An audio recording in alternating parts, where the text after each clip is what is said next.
Good morning, it's been a while. We're going to do a traditional clouser, maybe with a twist or two. And I'm just laying down a thread base. Clouser is a fly that will catch almost any fish under the sun. There are a few tricks here.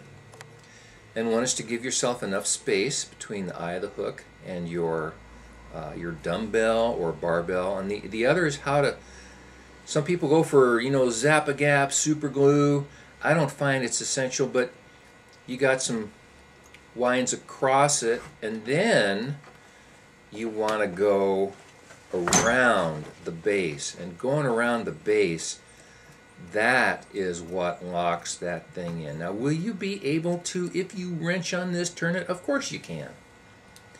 Doesn't matter. It's not crucial.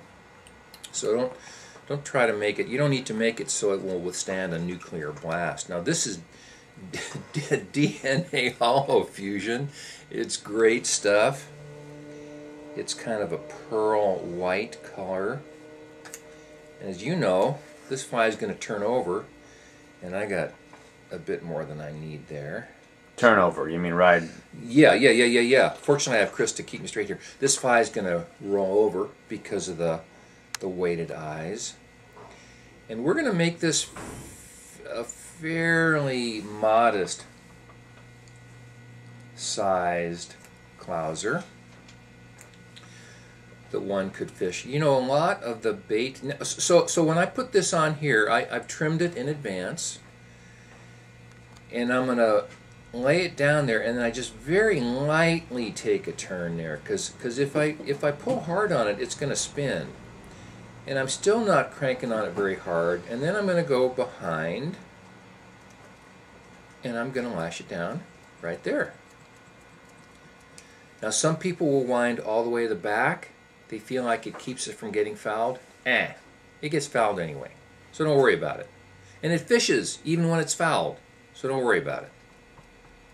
I say confidently. Turn it over. If you've got a different kind of ice, you just turn over your vise.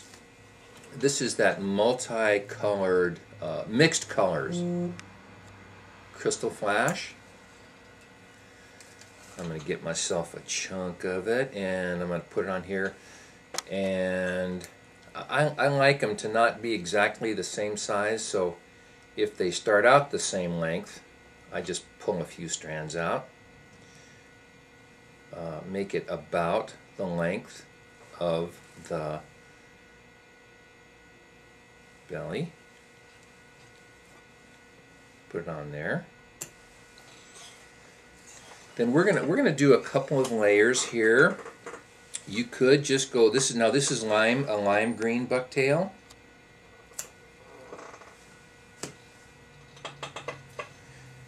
You could just do lime green. You could just do chartreuse.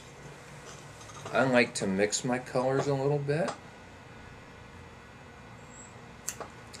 This is some fluorescent blue bucktail, and I'm doing here is pulling out some of the super long and some of the super short pieces.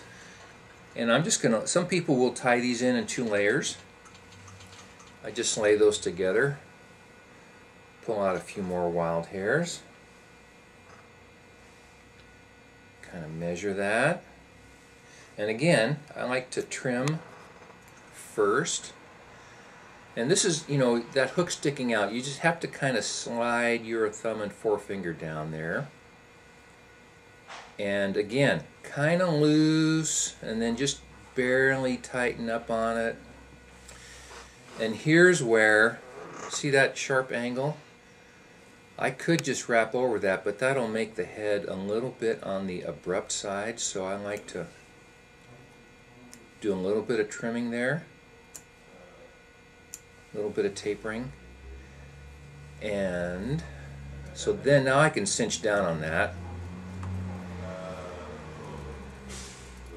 Some people like to tie with clear mono thread. I like this white ultra thread, and I'm gonna jazz this. There are a couple ways I could jazz this up, and I'll actually do a couple here. One is to add a little bit more crystal flash on top.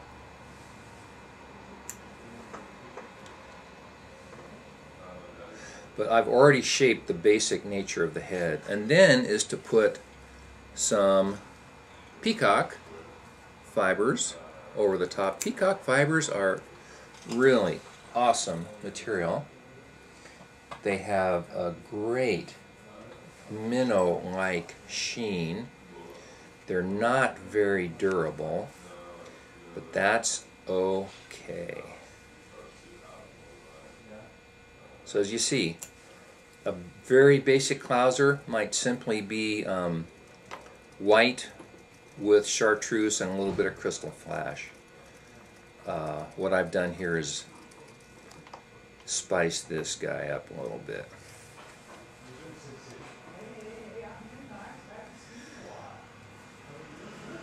And I will like to, you may epoxy these heads. I usually don't. I'll use a standard head cement, so I'll tie a couple of sets of whip finishes.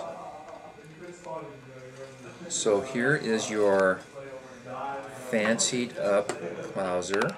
It'll ride like this in the water with the hook up. Awesome fly.